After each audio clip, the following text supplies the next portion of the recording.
how to decide what to buy. There's no one best property to buy, but the best one for your current season. Right now, how do you decide what to buy? How many of you right now already know, like, given what we have taught so far, you already know what to buy? You feel that you still a bit lost what to buy at this point in time. So what you really need to really care about at this point in time as your profiling, being very profile centric, is what's your financial position now.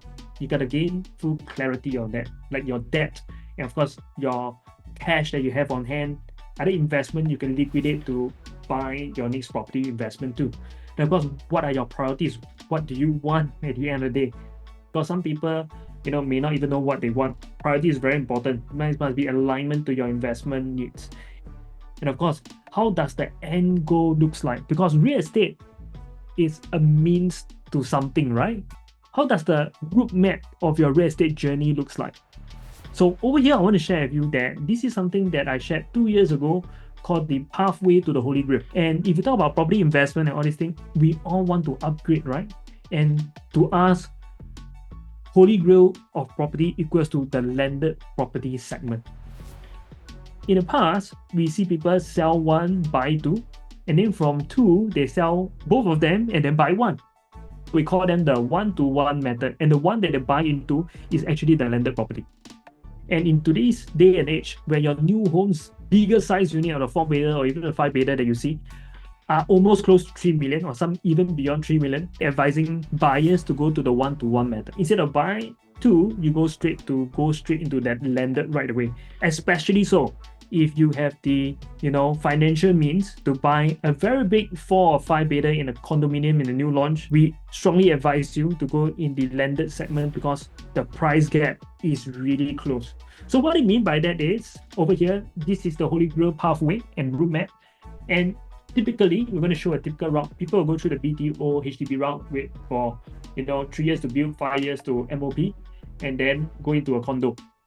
And if you have the means to do so, you go straight to a lender. And today, when we talk about the means to do so, a minimum down payment would require is at least $1 million.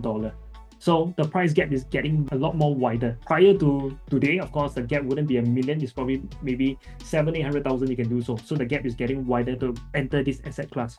And from a lender, if you manage to achieve that, you're then able to decouple and then buy another one in your spouse's name. Another property will likely be an investment property. And the lender is always for stay and legacy, right?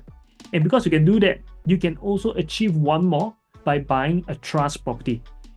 And if you do not know, a trust property is buying, something in your children's name below the age of 21. And buying in trust doesn't have the financial provision where you can take a loan from the bank. No, the bank don't lend you money. It has to be all full cash. So how does people buy in trust then if it requires full cash?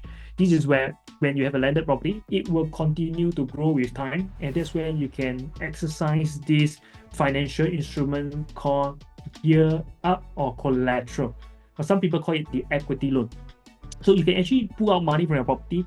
Like for example, your landed went up by maybe 2 to 3 million, which is quite exponentially for property class in the corner or even the semi segment. We see them growing exponentially. People literally can pull out maybe $1 million to even $2 million as hard cash and then buy in full for their next property. So in short, the entire buy price of the property is fully leveraged by their landed property. So if you're wondering how some people have so much cash sitting somewhere just to buy a property in full cash by means of trust, this is how they do so. But of course, back then, the condo prices are not so close to landed, and people have to then go from sell one, then buy two, and then effectively go to one. But in today's context where the big units of 4 and 5 new homes condos are so close to landed, we recommend that if you want to buy those big condos, we recommend the one-to-one method. And that's what this is about, going straight from a condo to a landed property. So I'm going to share with you some illustration here on how it looks like for people who have buy a condo instead of a landed back then in 2018 when there's a new homes and also a landed close by. So this particular development we want to showcase is called Park Esta, which is just beside the Eunos MRT train station. So for a 5-bedder, 1,399 square footage, the median price was around 2.28 million in year 2018. As you can see here, this is 2018 price. The price is about 2.28 million for the size of 1,399 square feet. And if you were to look at the landed property just across from Park Esta, They are within the Changi Lorong area and also the Langsak Road itself. Terrace houses, they are less than 2,200 square footage, are going at about a median price of 2.65 million in year 2018. So if you look at the price here, these are basically the price, about 2.65 million, you can see. But that said, if you were to look at the price gap, it's only 16.3% for both in 2018. What we want to get at here is that if you were to really dive in the cheapest unit of the landed property to the Park Esta 5-bedder 1399 square foot, the cheapest unit in 2018 was actually 2.25 million at 1,776 square feet. The price effectively is almost the same.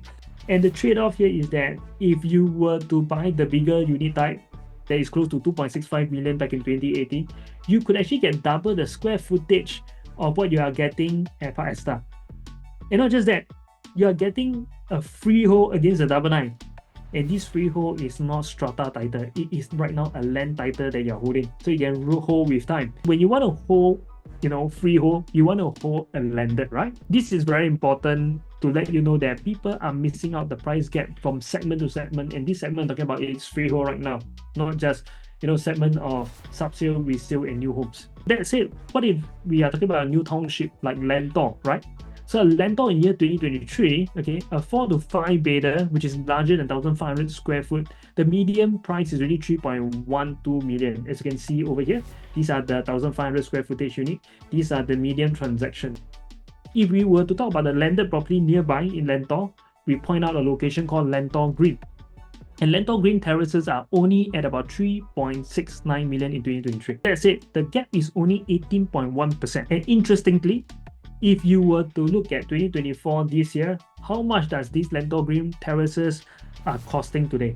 The price actually shoot up around 10.7% to 4.13 million. As you can see here, these are 2024 transaction here. It's about 4.13 to 4.45 million. And Lentor modern big units that are 1,500 plus are only going at about 3.3 million. So we didn't say they didn't appreciate, but the gap here is right now widened to 25% against 18.1%. So the point here is not about the percentage, but rather the quantum in price difference. We are looking at 830,000 against 570,000 in just 1 year. And this is very important because if you do not know about this, this is where people are unable to upgrade to the Holy Grail segment, right? And as we are saying about this, going back to Springleaf, we learned that Springleaf is going to be the reenactment of what happens at Lentor pretty much. And that particular 100 service long stay apartment, once it's being lifted, you guys know where to go, right? So where you should be going when the 100 long stay apartment is lifted, when Parcel A start to launch as an integrated development, which one will you buy, guys? Knowing what happens in the past and how are you going to apply right now in the market? Will you buy the launch at Parcel A eventually when they launch as an integrated development? Or will you buy the landed? Because the landed probably is very close in terms of price gap between Parcel A and Future, because right now every integrated tends to be very premium price, right? Which one will you buy? Will you buy the landed or you buy the the integrated development? If you think it's integrated, just like INT, okay, so I know you buy integrated. If you think buy landed, you buy landed, right? Awesome. Oh, you are getting it right. It's landed, right? Because the gap went up so fast in just 1 year. Because if both are same price, it's just organically landed will just rise. Awesome, you guys are getting it.